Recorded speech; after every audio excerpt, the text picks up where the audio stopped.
So without further ado, I'm going to introduce my guest. This gentleman goes by the name of Romeo Davila. And Romeo, can you hear me? I hear you. Awesome. Thank you for being here, my friend. Romeo and I met not long ago, and I'll do a quick introduction. He was the gentleman. He's a past student of mine. He was following me, and I'll let him kind of tell that story. But he started his freight agency a couple of years ago, went on to build that business to over $12,000 a month in commission that he was sticking in his pocket, profit in his pocket, and now has just launched his own freight brokerage. So his Freight Broker Authority just went active, just went live. Welcome, Romeo. Thank you for joining me. Thank you. Yeah. So tell everybody where you're based out of, because I think this might shock a few people. Oh, yeah. I'm based out of Guatemala, or in Spanish, that's Guatemala. So you're in Guatemala. So have you ever been to the United States? Never. I've never been there. I don't.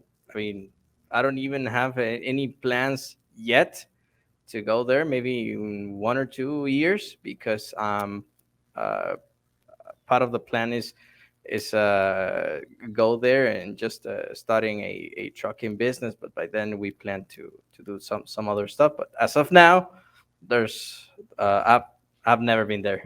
So what year did you start your freight agency business? It was a few years ago, more than 3 years ago. I started at a company. I just saw a post on Facebook of a remote job. I started there, but I was there just like maybe 3 weeks, and I couldn't do nothing. But I had a friend who was doing some good numbers. But like around in 2020, year 2020, started all over again. I decided to quit my job and put all my energy on that, because I knew for a fact that I was gonna start making more money.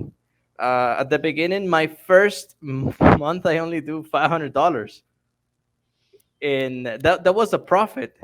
I was commissioning on that only $250. It was Yeah, so you nothing. were getting 50%. So let me just kind of rehash. You tried an agency a few years ago, and you were at it for a few weeks, and you struggled and failed. And Yes, then you decided in 2020 to try it again and relaunch. So in 2020, you became a freight agent for another company. correct. And in that year, in your first month, you said you only did $500 in profit, right? Yes. Right. So $500 in profit as an agent means you only made $250. That doesn't go a long ways, does it? No.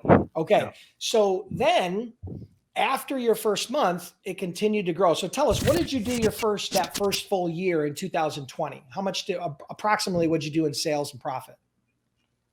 In sales, gross profit, it was close to half a million. Was 492,000 dollars. So Some exchange. 492,000 in gross sales, and then in Hmm. profit. Profit was $101,000 and some exchange. So there you go. So your first year, you generated $100,000 in profit, and as an agent, you were getting 50% of that, correct? Correct. So you made about $50,000 your first full year as an agent with no experience after just finding a job board, a job post on Facebook. Correct. Right. And okay, great. So that was year one. So tell us about year two. Tell us about 2021. Okay. That that year was better, way better. The difference was that I was not only working by myself. I had a couple of guys working with me. I started to hire people As sub uh, agents, right? as sub agents, correct? Right. And I And was paying them a certain commission. I had an agreement with the company, and they paid me a higher amount, of course. Then I was just paying them a flat amount every month, and we had our we hit around $850,000 approximately in gross sales. in gross sales, Yep. And what and about profit? around exactly, and around 100 and, if I'm not mistaken, it should be around $186,000 In profit. in profit. Correct. Right. And so that was the year where you personally, as an agent, you made over your best month was $12,000 in your pocket after all your expenses. No, that's kind of the transition, because I was already working as an in an agency model, but I didn't have like no one, so I was between agent and agency. Mm-hmm. And but I didn't have that work by then. It was actually on the first year, by month eight, eighth or nine, if I'm not. Mm-hmm. Yeah. Yeah, we don't need exact numbers, but I mean, you made, so in your first year you did a 500,000 in sales and 100,000 in profit. In your second year, you did about 840,000 in sales and about 186,000 in profit. Hmm. And so that was year one and year two. And Hmm. then, so that was the end of 2021. So just so everybody knows the date today, what is it? The date today? What is it? The 24th of January, 2022. So at the end of 2021, you decided you were going to start to launch your own brokerage. Is that correct? Yeah, we started to plan that on September, on August. On September, we had the very first conversations with my partner in the States, and I told him that I wanted to open a new brokerage. At this point, I had to have someone in the States that I could fully trust, because in order to do that, you have to fully trust it's going to be your partner. And I was going to invest everything, pay the bond. I had to pay the UCR registration, URS registration on the FMCSA, so that way I could get the DOT first, then submit all the paperwork, then get the Yep. bonds approval. Then once I get the bond approval, Your MC number. the MC number, correct. Yeah. Yep. So So you that, started that in the summer, fall, and then yeah, that kind of that process. And then when did your broker authority go active? on January 10th. So literally just a couple of weeks ago, your broker authority went active. So you're in the process right now of converting your agency business, all of your customers and freight and revenue from your agency business over into your brokerage right now, correct? Correct. All right, good. So let's talk a little bit about the agency stuff before we dive into the brokerage side. So do you have a specific niche that you focus on in your, for your freight that you go after? Is it steel? Is it produce? Is it, what do you typically do? Is it heavy haul? What type of freight do you typically move? Right now, we're moving heavy equipment, machinery, construction machinery. That's one of the niches that we are working on. So that's one of the primary niches that you dug into when that helped you grow your agency. Yes. Gotcha. The reason why we decided to dig into that is because I personally took some time to investigate that niche. The Everything regarding machinery usually is paid before it goes out of the yard. So I decided to call only owners and dealerships.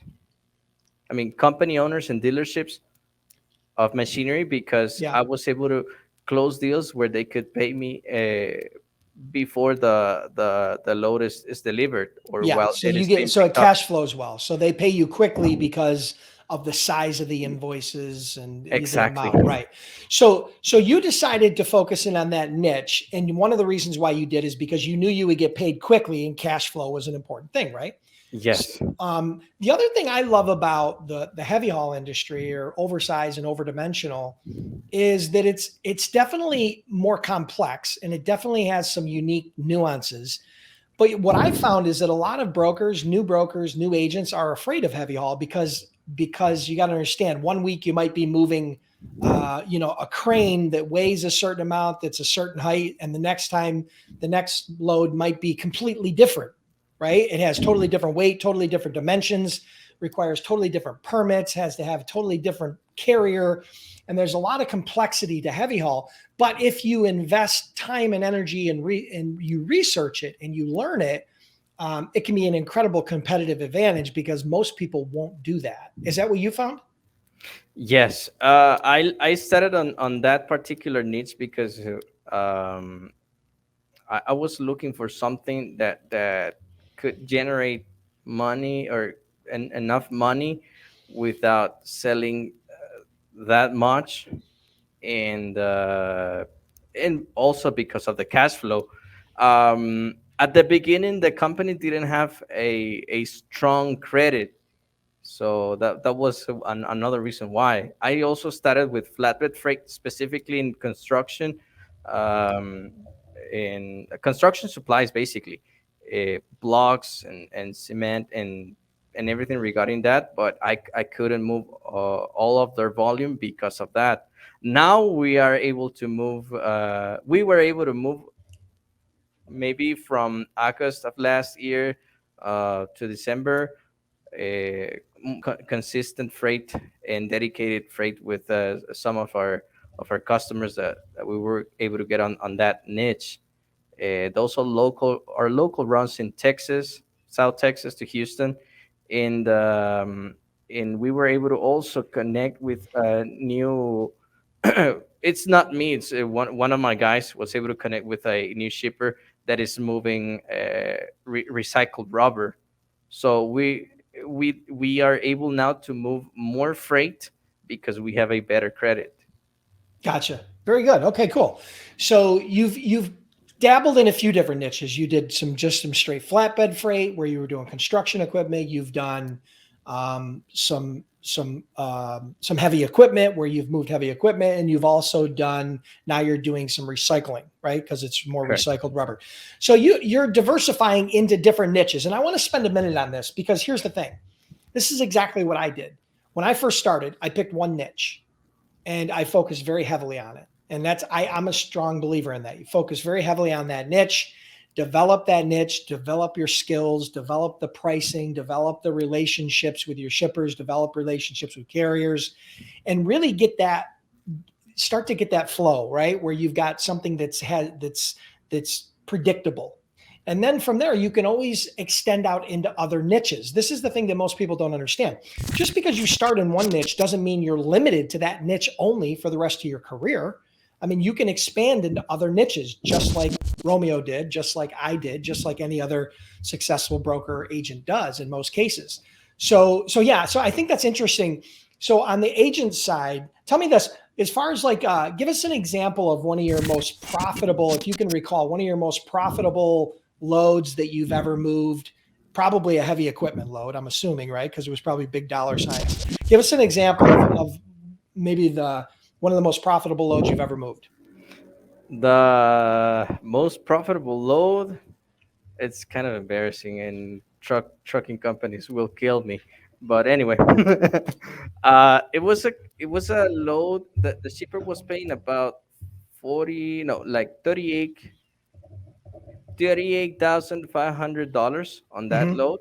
38,500. Uh-huh. That's And what you quoted the shipper. uh-huh. And then the carrier offered to do the load for 21,000. 21,000 on a heavy haul. Okay. So Yeah. that's, just so you know, that's an incredible profit. It's like $17,000 in profit, but he didn't force the carrier to move that load. It's $21,000. The carrier agreed to move it for $21,000.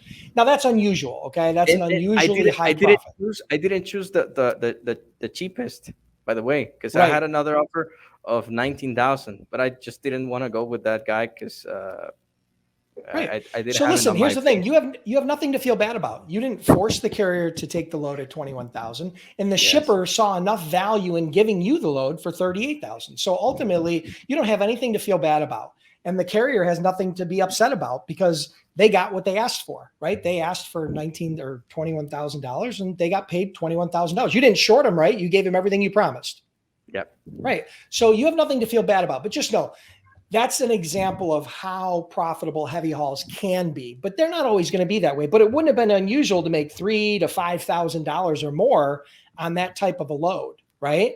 Yeah. And that would be very, very common. This just happened to be a highly profitable load.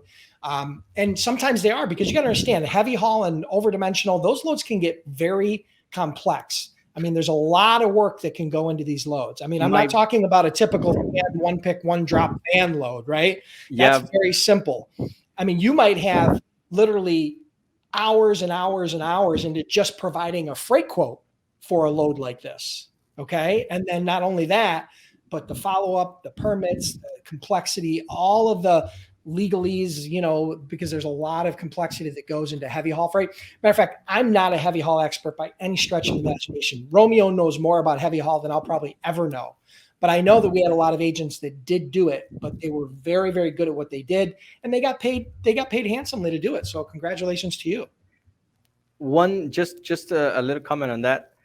I post only half of my loads on Truck Stop or the different load boards out there.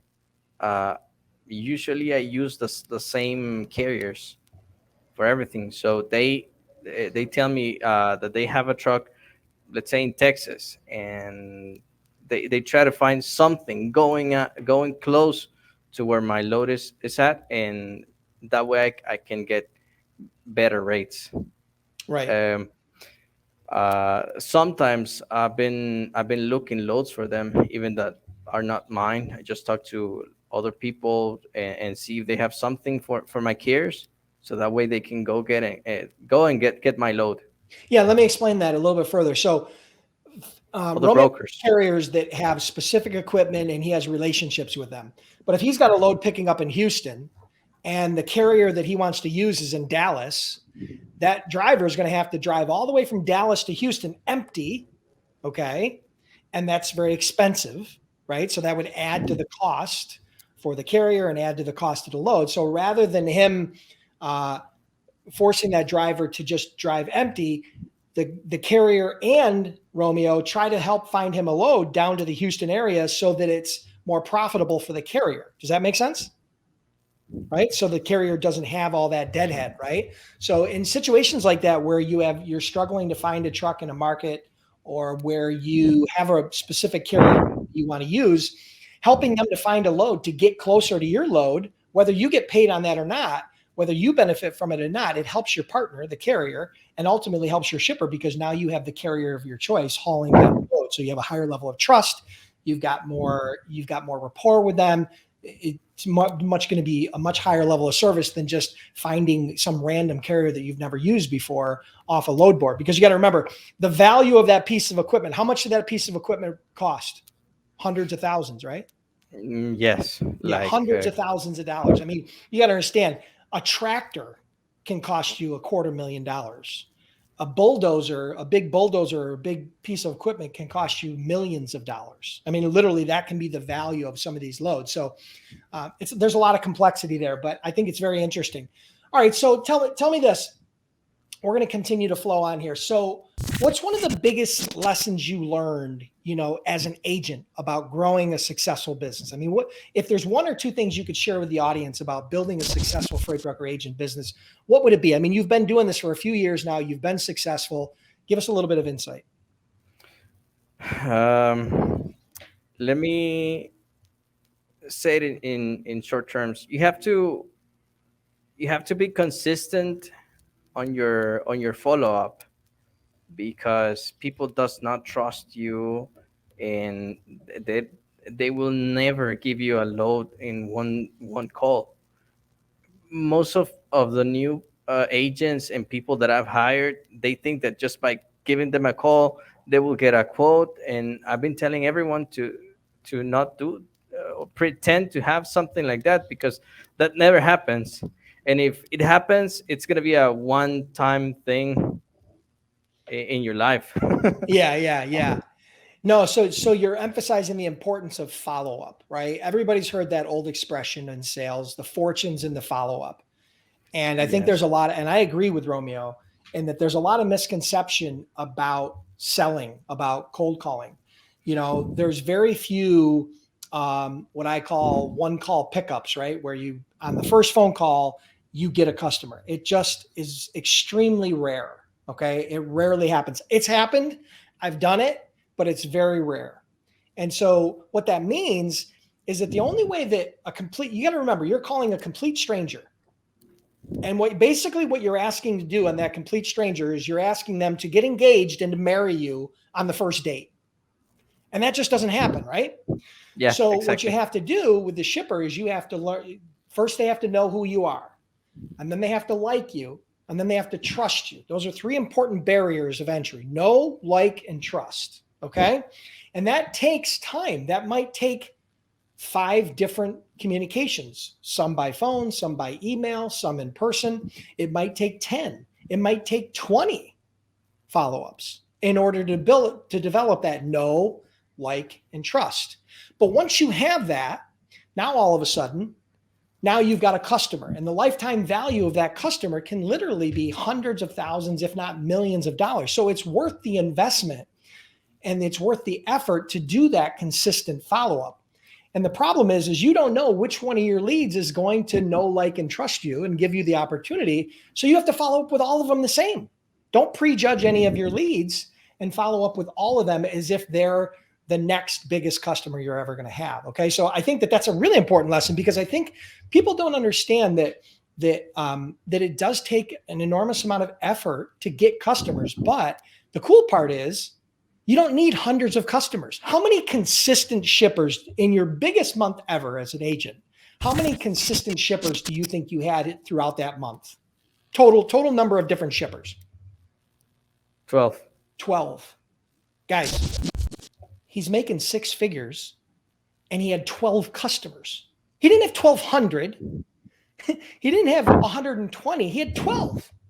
Barely more than this. Okay. So it wasn't like he has the ton of customers. You don't have to get hundreds of customers in order to make a lot of money.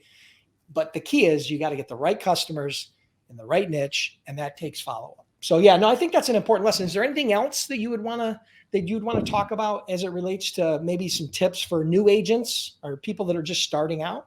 Yeah, you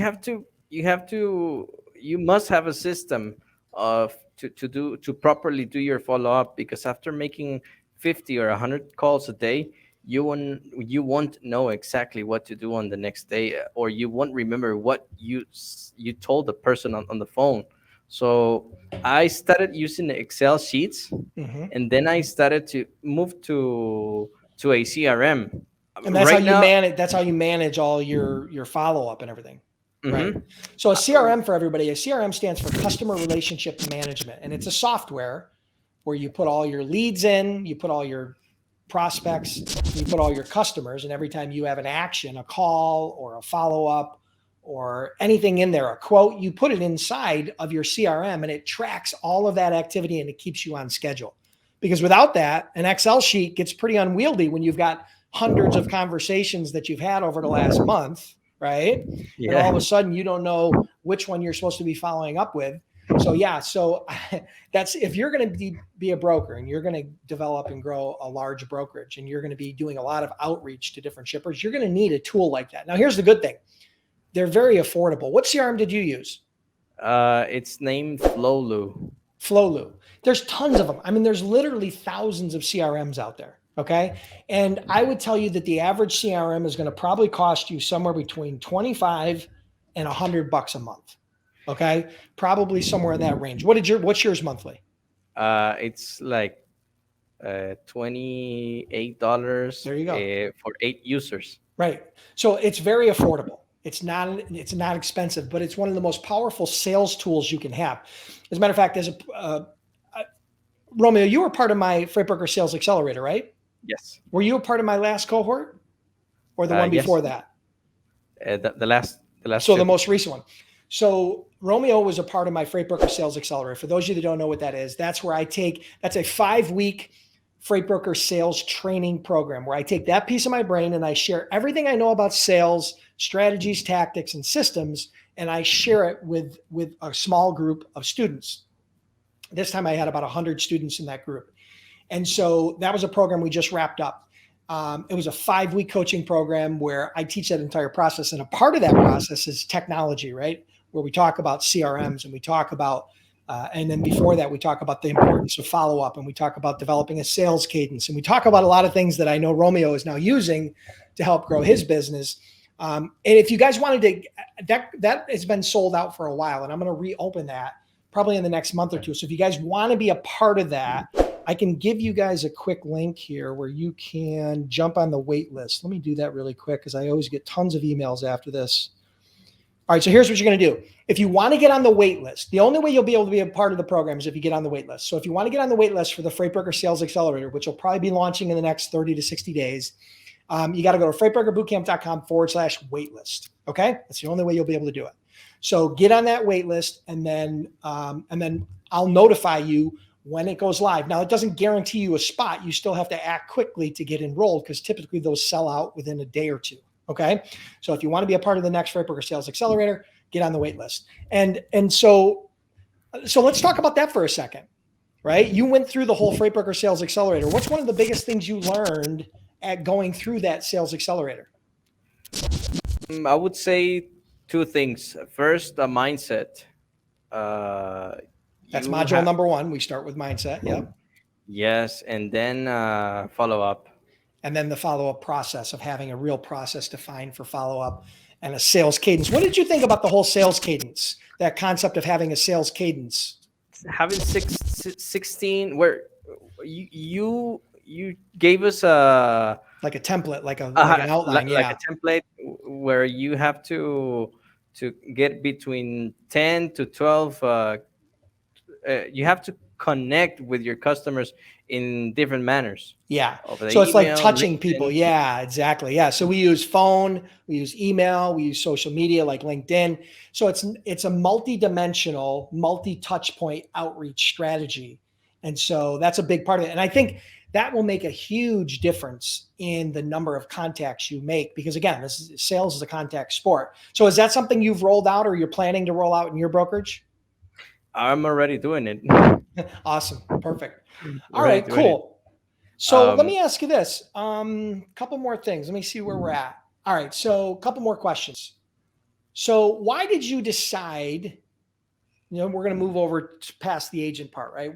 Why did you decide to move on and start your own freight brokerage after having built a successful freight agency? What was the number one reason why you decided to convert, pivot?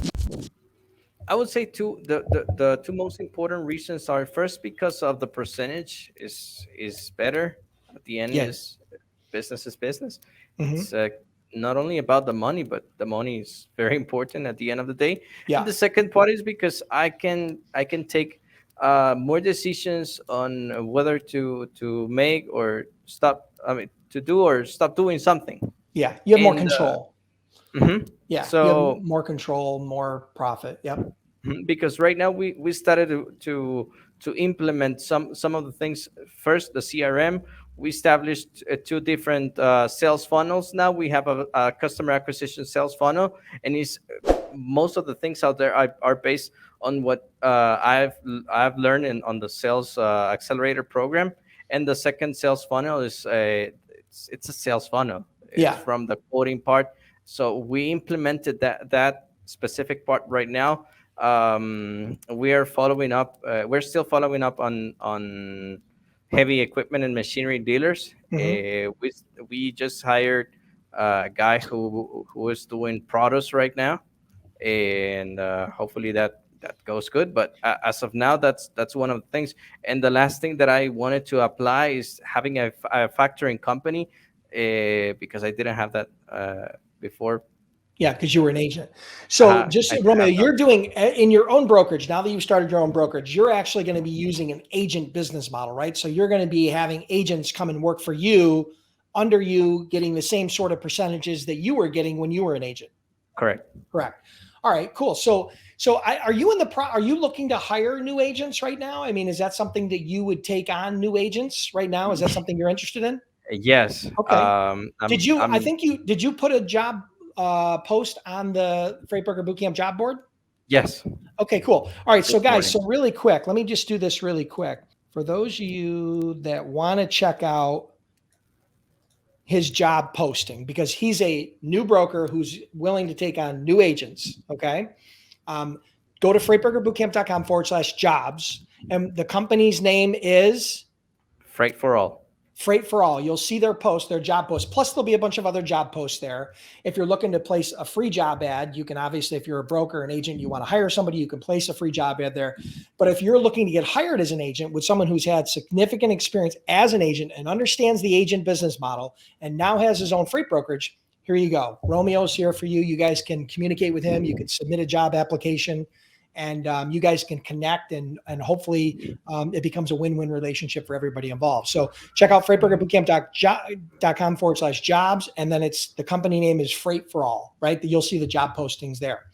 All right, cool. So, all right. So anything else you want to add? Is there any bit of advice you'd like to leave the audience with? Is there anything else you want to share before we close it out and go to Q&A today? Okay. Yeah. The first thing is you always have to maintain focus on what you want. Sometimes people tend to think what they want. They wanna have a fancy car or a huge house. Instead of that, focus on the day to day. Do your job and use your time wisely. The most important thing is using your time appropriately. That way you can get the customers you want, get the relationships that you want. At this point, I'm able to say no to a customer just because I didn't like the way he's talking to me. If I think that he's somebody that may or may not pay a load, I prefer to say no, because I have customers that are giving me enough backup to specifically make the money that I need for my day to day. Yeah. So what I take from that, a couple things, and tell me if I'm wrong. One, you need to focus, right? You can't be scatterbrained all over the place. That means, if you want to become a freight broker or you want to become a freight agent, try not to also be doing all these other side hustles, right? You need to focus. I'm okay with side hustles, but when you want to start a new business, you've got to commit a lot of time and energy to it. So if that means if you're starting this part-time, which some people will start as freight agents part-time, that means you need to dedicate time every day to prospecting and servicing and supporting your clients, right? So you can do it part-time, but you can't do it in your spare time. So focus is important. Secondly, prioritizing your time. Time is the only commodity that you can't get back, right?